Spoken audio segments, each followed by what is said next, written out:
Assalamualaikum warahmatullahi wabarakatuh. Alhamdulillahirabbil alamin. Bertemu kembali dengan saya Ratna Haryaningsih di channel Ngaji Bareng 04. Kali ini kita akan mengurai tajwid surah Ali Imran ayat 171. Disimak sampai akhir karena nanti di ujung akan ada pertanyaan seputar tajwid. Dan jawaban untuk pertanyaan hari kemarin akan ditemukan pada menit ke A'udzu billahi minasy syaithanir rajim. Bismillahirrahmanirrahim. Yastabshiru. Yes, ini sin punya sifat yang tidak memiliki lawan, namanya sifat shofir. Shofir itu artinya ada desis ya, seperti suara ular. Tab. Berikutnya di sini ada hukum qalqalah sugro. Karena ada huruf qalqalah yaitu ba yang sukunnya asli bawaan dari kalimahnya dan ada di tengah-tengah bacaan kita. Maka cara membacanya adalah dipantulkan dengan pantulan yang kecil dan tetap dialirkan. Yastabshiru. Huruf ra dibunyikan secara tafkhim karena ra-nya ini berbaris di atas yaitu dhammah. Maka cara membunyikannya, ra-nya ini dibaca dengan menebalkannya. Pangkal lidah kita dinaikkan sehingga bunyi yang terdengar lebih penuh mengisi rongga mulut kita. Ru. Yastabshiru.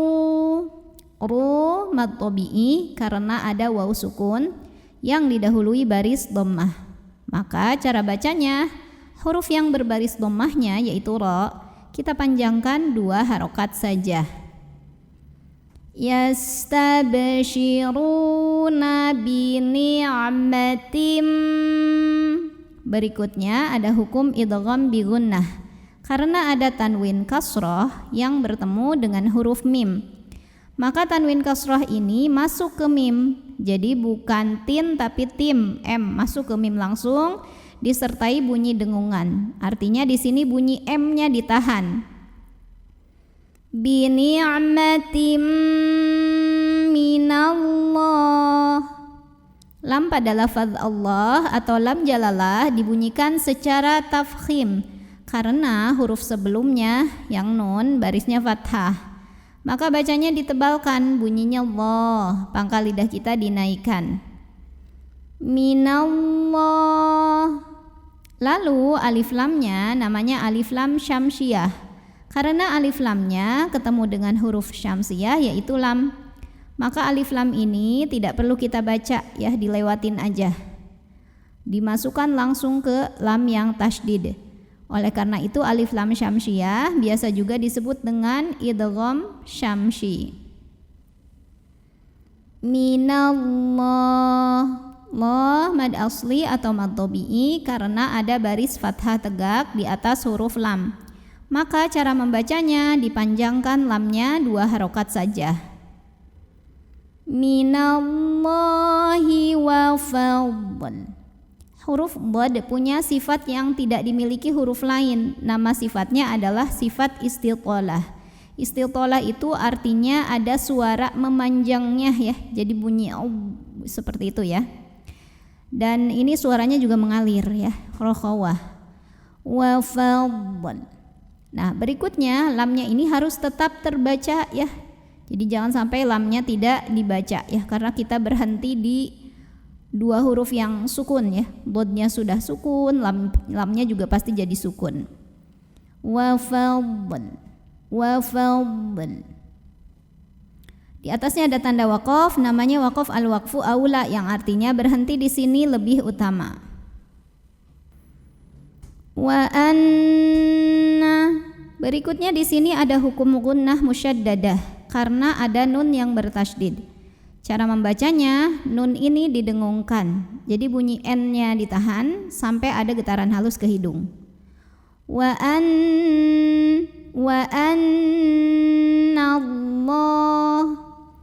Lam pada lafaz Allah dibunyikan secara tafkhim karena huruf sebelumnya yang nun barisnya di atas. Jadi bacanya ditebalkan ya, pangkal lidah dinaikkan. Wa annallah. Kemudian alif lamnya namanya alif lam syamsiyah. Karena alif lam ketemu dengan huruf syamsiyah yaitu lam. Maka alif lam ini dilewatin, tidak perlu dibaca ya. Dari nun langsung tekan ke lam berikutnya. Jadi ini biasa juga disebut dengan idgham syamsi. Wa annallah. Allah mad asli atau mad tabi'i karena ada baris fathah tegak di atas huruf lam. Maka cara membacanya, lamnya ini kita panjangkan 2 harokat saja. Wa annallaha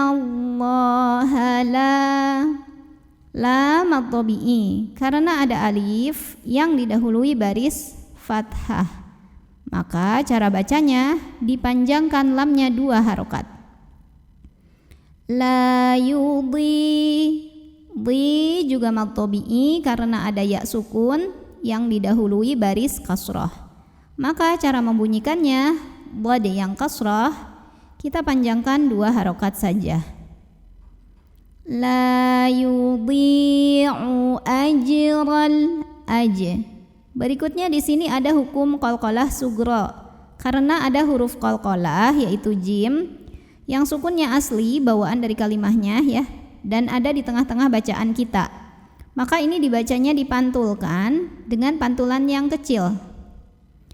Ajral. Berikutnya huruf ro dibunyikan secara tafkhim karena ro-nya berbaris fathah. Maka bacanya ditebalkan, pangkal lidah dinaikkan. Ro. Ajral. Lalu berikutnya ada alif lam qamariyah. Karena alif lam ketemu dengan huruf qamariyah yaitu mim. Maka lam sukun ini dibaca dengan idhar atau jelas. Oleh karena itu alif lam qamariyah biasa juga disebut dengan idhar qamari. Ajral mu. Nah, ini ada hamzah sukun. Hamzah itu dari segi suara sifatnya syiddah, kuat bunyinya ya. Jadi makin ditekan makin enggak keluar bunyi. Mu'minin. Nin mad arid li sukun. Karena ada mad tabi'i ketemu dengan huruf yang disukunkan karena waqaf. Di mana mad tabi'inya adalah ya sukun yang didahului kasrah. Kemudian huruf yang disukunkannya adalah huruf nun.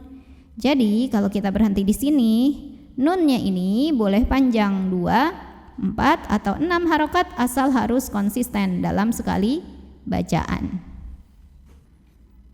A'udzu billahi minasy syaithanir rajim. Bismillahirrahmanirrahim. Yastabshiruna bini'matin minallahi wa fadl.